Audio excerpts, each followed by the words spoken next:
बहुत धन्यवाद आपका। आप सभी पत्रकार बंधुओं को मेरा नमस्कार। ये एक जरूरी मुद्दा है और जरूरी इसलिए है क्योंकि इसके आधार पर और भी बड़े घोटाले हुए हैं। मध्य प्रदेश की 18 साल की शिवराज सिंह चौहान की सरकार में ऐसा कोई क्षेत्र नहीं है जिसमें घोटाला या स्कैम ना किया हो।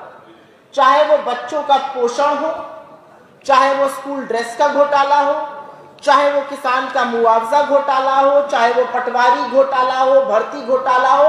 लोग कह रहे हैं बस अब बर्दाश्त नहीं हो रहे हैं। 250 घोटालों से ऊपर की सूची तो हम लोगों ने बना ली है। लेकिन आज जिस घोटाले की हम बात करने जा रहे हैं उससे आपके पैरों तले जमीन खिसक जाएगी, आपके होश उड़ जाएंगे, क्योंकि आज का जो घोटाला है वो इन सब घोटालों का बाप है। आज हम आपको ये बताएंगे कि कैसे मध्य प्रदेश की शिवराज सिंह चौहान की सरकार ने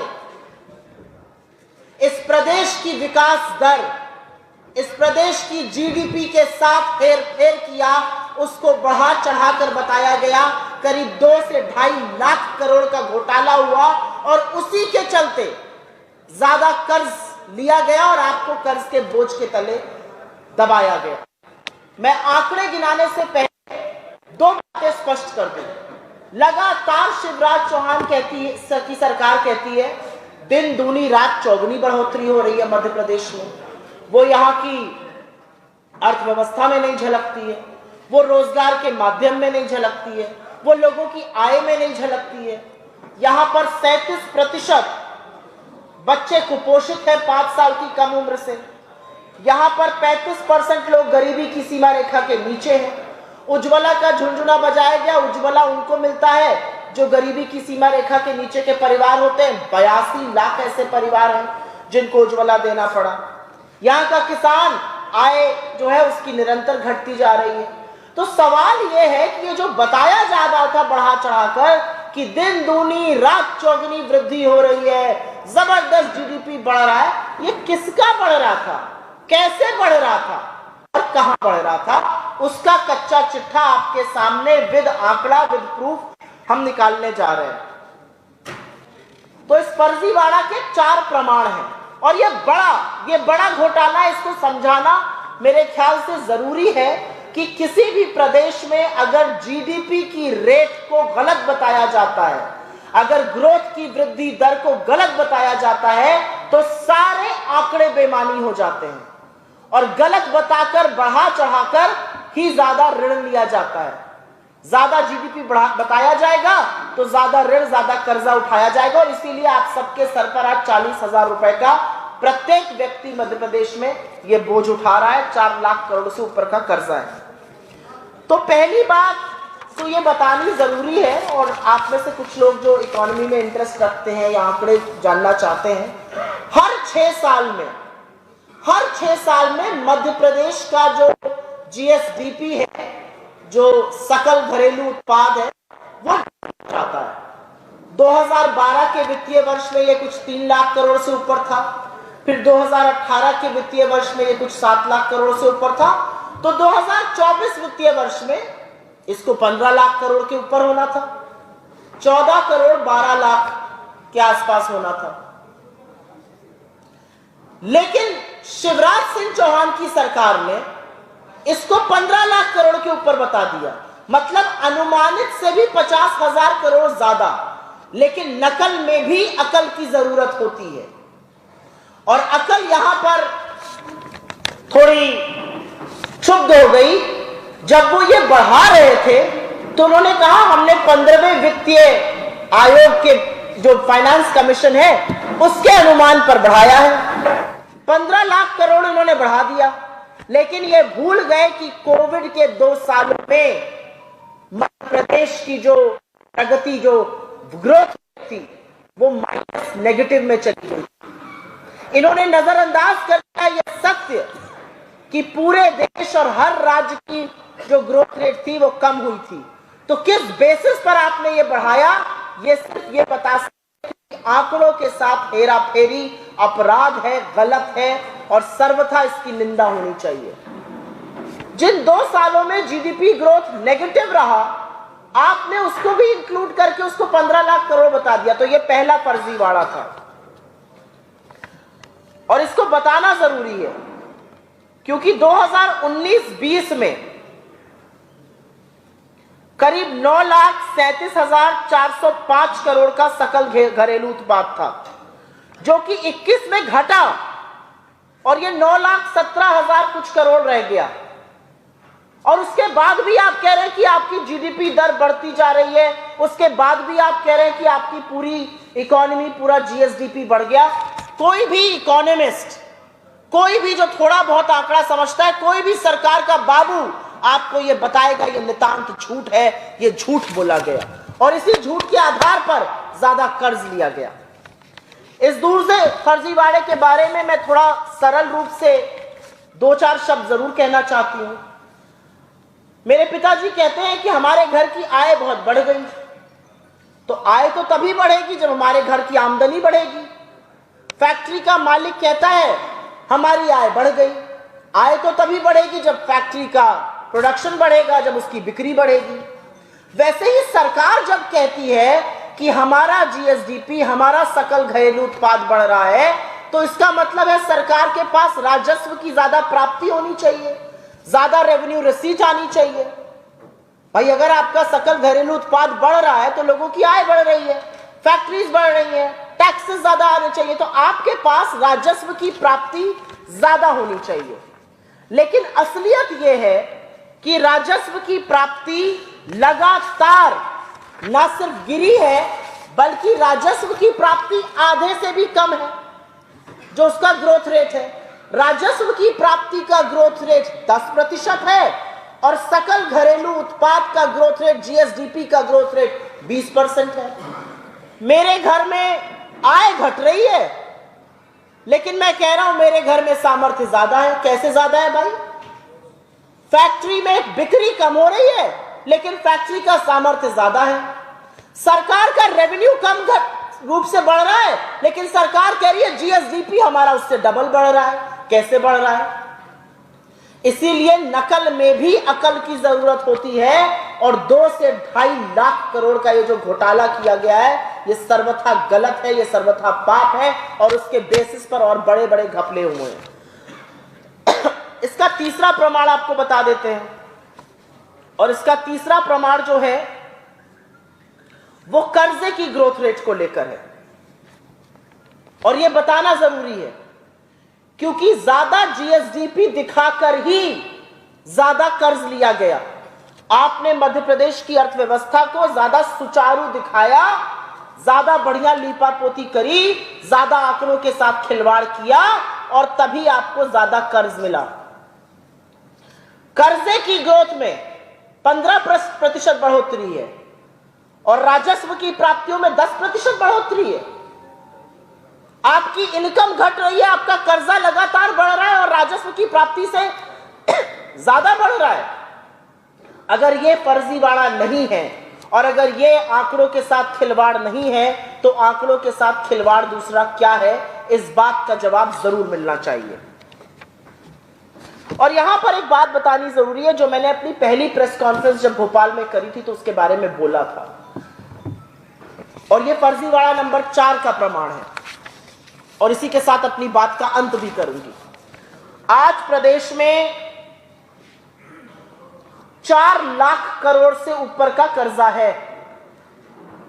प्रति व्यक्ति के ऊपर 40,000 रुपए का कर्ज है। आज एक नवजात शिशु के ऊपर भी 40,000 रुपए का कर्ज है। लेकिन निवेश की दर क्या है, उस कर्जे का क्या हुआ, यह पूछना जरूरी है। तो ना सिर्फ जीएसडीपी, ना सिर्फ सकल घरेलू उत्पाद का दर और उसके रेट के साथ खिलवाड़ हुआ, 2 से 2.5 लाख करोड़ का वहां पर फर्जीवाड़ा हुआ, बल्कि कर्जा भी ज्यादा लिया गया और राजस्व भी नहीं बढ़ा और आपके लिए निवेश भी नहीं हुआ। तो चौतरफा चहुमुखी विकास तो नहीं हुआ, लेकिन चहुमुखी घोटाला जरूर हुआ। मुझे ऐसा लगता है कि इस तरह का घोटाला करके लोगों को छला गया है और जरूरी है कि इसका हिसाब जाते जाते शिवराज सिंह चौहान की 18 साल की भारतीय जनता पार्टी की तथा कथित डबल इंजन की जंगल राज के ऊपर अपनी सरकार चलाने वाले लोग जरूर देते हुए जाएं। आपके सवालों का स्वागत है। अगर पहले इस पर सवाल होगा तो मैं अनुग्रहित रहूंगा। आपने कहा है कि मध्य प्रदेश गलत है क्या? केंद्र की एजेंसी ने बताया है कि मध्य प्रदेश की जीडीपी बढ़ी है। कौन सी एजेंसी ने बताया? केंद्र की एक नीति आयोग नाम की एजेंसी है। किसने? सेबी मार्केट रेगुलेटर है, वो केंद्र की एजेंसी नहीं है। आपकी जानकारी के लिए मैं बता देती हूं कि यहां पर मेरे पास नीति आयोग का डेटा है। मैंने कोई भी ऐसा डेटा कोट नहीं किया है जो कांग्रेस के रिसर्च डिपार्टमेंट से आया है। ये सारे डेटे जो मैंने आपको कोट किए हैं, ये सब केंद्र और राज्य सरकार के डेटा हैं। ये नीति आयोग का डेटा है और इसीलिए हमारा सवाल है कि जब केंद्र और राज्य सरकारों का जीडीपी नेगेटिव में चला गया, ऐसा गोता खाया मध्य प्रदेश के जीडीपी ने कि ग्रोथ नहीं हुई, संकुचन हुआ, तो कैसे आपने डबल करी अपनी सकल घरेलू उत्पाद? इसका जवाब दीजिए। आप ये सुन लीजिए, ये नीति आयोग का डेटा, ये मेरा डेटा नहीं है, कि 35% लोग गरीबी की सीमा रेखा के नीचे हैं मध्य प्रदेश में। ये आंकड़ा बढ़ा है। अगर ये आंकड़ा बढ़ा है, अगर राजस्व की प्राप्ति घटी है, तो कैसे आपका जीएसडीपी बढ़ा है? ये तो सिंपल वन लाइन सवाल है। इसका सिंपल वन लाइन जवाब है कि ये सबसे बड़ा घोटाला है मध्य प्रदेश का। और अगर इस लीपापोती में केंद्र सरकार शामिल है तो उनसे भी सवाल होना चाहिए। और मुझे ऐसा लगता है कि जब मीठा मीठा होता है तो डबल इंजन, जब कड़वा कड़वा होता है तो उस डबल इंजन को भी दोषारोपण करना पड़ेगा।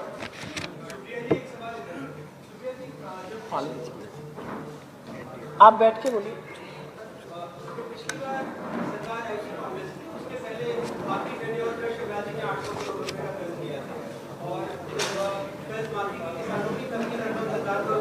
आपने ये अच्छा सवाल पूछा है और मैं चाह रही थी कि मुझसे कोई फ्रीबीज शब्द जरूर यूज करे।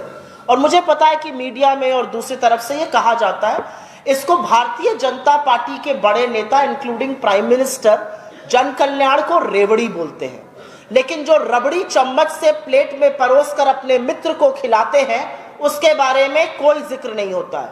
तो अगर जन कल्याण रेवड़ी है तो वो रेवड़ी और बटेगी, और रेवड़ी और रबड़ी की इस जीत में जीत तो रेवड़ी की होगी। जन कल्याण को रेवड़ी बुलाने वालों को जनता अच्छा सबक सिखाएगी। आपने एक बहुत प्रबुद्ध सवाल पूछा और वो सवाल ये है कि जब इतना कर्जा है तो इस तरह की जो जन कल्याणी योजनाएं हैं वो कैसे आएंगी? कर्जा क्यों लिया जाता है? अगर एक व्यक्ति 20,000 रुपए का कर्जा लेता है, छोटा सा व्यवसाय चलाता है, तो अपने व्यवसाय में लगाता है, उससे उसका आशय होता है कि व्यवसाय बढ़ेगा। अगर कोई बड़ी इंडस्ट्री 30-40 हजार करोड़ का कर्जा लेती है तो वो नई मशीनें ऑर्डर करती है, अपना उत्पादन बढ़ाती है, वो लोगों को नौकरी देती है, थोड़ा ज्यादा काम बढ़ता है उसका। सरकार कर्ज क्यों लेती है?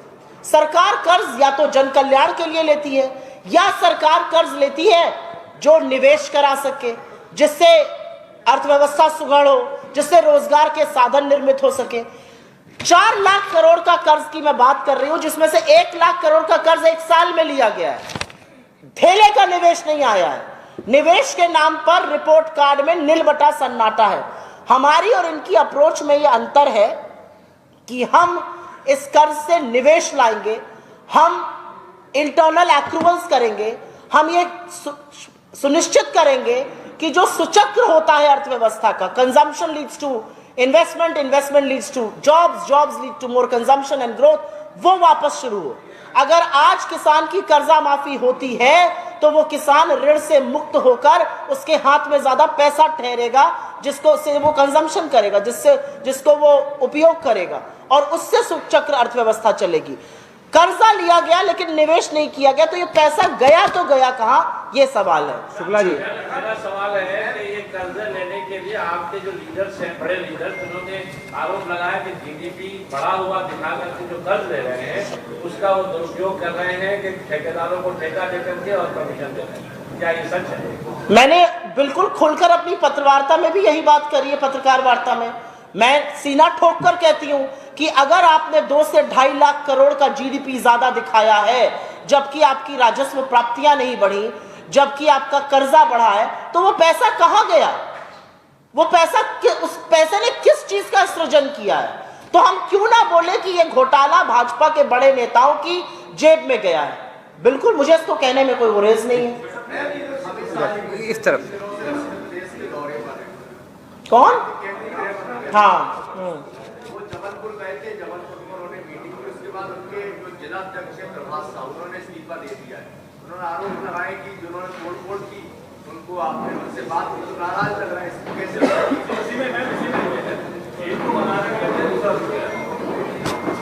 ऐसा है कि जब विनाश काल आता है पास में तो सबसे पहले अंतर कला जबरदस्त दिखती है। आप लोगों ने कभी सोचा था कि भारतीय जनता पार्टी के राज्य के प्रभारी की उपस्थिति में दंगा, लात, घूसे चलेंगे, गंदी गंदी गालियां दी जाएंगी? ये इनके पतन की निशानी है। भारतीय जनता पार्टी का हर कार्यकर्ता, उनके नेता, उनका शीर्ष नेतृत्व ये अच्छी तरह से जानते हैं कि यहां से सरकार जाने वाली है और 24 में भी झोला उठाने का वक्त आने वाला है। आपने एक पर्टिकुलर व्यक्ति की बात करी, मैं उस बात में 2 बात जरूर जोड़ना चाहती हूं। भारतीय जनता पार्टी अपने आप को पिछड़ों का हितैषी बताती है नहीं, वो अलग बात है। जिस व्यक्ति ने इस्तीफा दिया वो उनके जिला के पिछड़े प्रकोष्ठ के अध्यक्ष हैं, जिला अध्यक्ष हैं, पिछड़े वर्ग से आते हैं। तो मुझे आप ये बात बताइए कि ये किसका भला करने गए थे? क्यों इतना लात घूसा चल रहा है? क्योंकि जो शासन है वो खत्म होने का वक्त आ गया है। I'll take one more question from here and then come to you. जी, जातिगत जनगणना को लेकर कांग्रेस का क्या व्यूज है और जन भागीदारी से ही अगर जातिगत जनगणना में जन भागीदारी तय करना है तो परिवार नियोजन का क्या होगा? तो फिर परिवार नियोजन का क्या होगा? अगर संख्या बल के आधार पर ही भागीदारी तय करना है। नहीं, आपका सवाल फैक्चुअली गलत है और मैं उस सवाल से सहमत नहीं हूं। और इसलिए सहमत नहीं हूं, इसका जवाब दे दूं या पहले आपका सवाल ले लो? इनका जवाब दे देने दीजिए। मैं आपके सवाल से सहमत नहीं हूं क्योंकि आपके सवाल की प्रमाइस ही गलत है। और इसलिए गलत है क्योंकि मेरा यह मानना है, जहां के भी आंकड़े उठाकर देख लीजिए, जिस भी राज्य ने जातिगत जनगणना कराई है, बिहार में भी आंकड़े आए हैं, अगर वहां पर पिछड़ों की, दलितों की और आदिवासियों की जनसंख्या मिलाकर एक साथ 84% है, तो क्या उनको अधिकार नहीं मिलना चाहिए? क्या उनका प्रतिनिधित्व नहीं होना चाहिए? और जैसे कि मेरे नेता कहते हैं, सिंपल बात है, आपके पैर में मोच आ गई, अब वो टूटा है पैर या नर्व उठी है ये तो एक्सरे ही बताएगा। तो वो जातिगत जनगणना जो है वो एक्सरे है जो दूध का दूध और पानी का पानी कर देगा। मुझे लगता है 2023 के भारत में कौन कितने पर खड़ा है और उसका कितना प्रतिनिधित्व है। यह शर्म की बात है कि जिस देश में अमूमन 60% पिछड़ा वर्ग है, सचिवों में सिर्फ और सिर्फ 3 सचिव 90 में से पिछड़े वर्ग से आते हैं।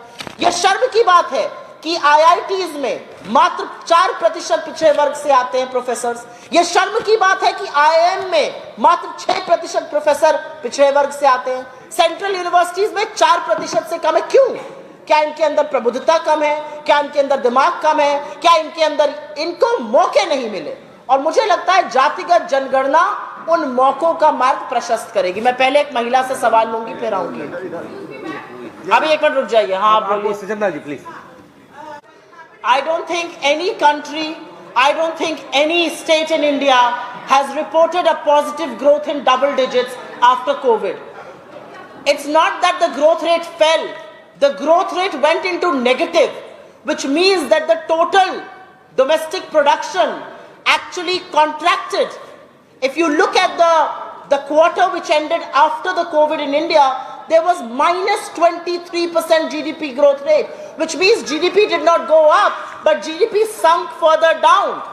And I think that is very important. How on earth can Madhya Pradesh claim that they grew at 19%?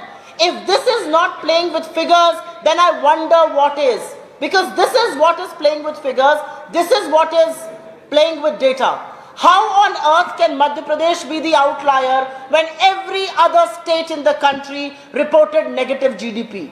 And it was going to be negative. When there were lockdowns, when factories and offices were shut, productivity did go down. There was no production happening. There was very limited buying happening. Who on earth can believe that Madhya Pradesh actually clocked in growth rate of 19%? So I say it with all honesty and with all responsibility and whatever insight I have into economy, that this is an absolutely erroneous claim that the Madhya Pradesh government has made, and they need to be answerable for this fictitious data. Thank you very much. Thanks very much.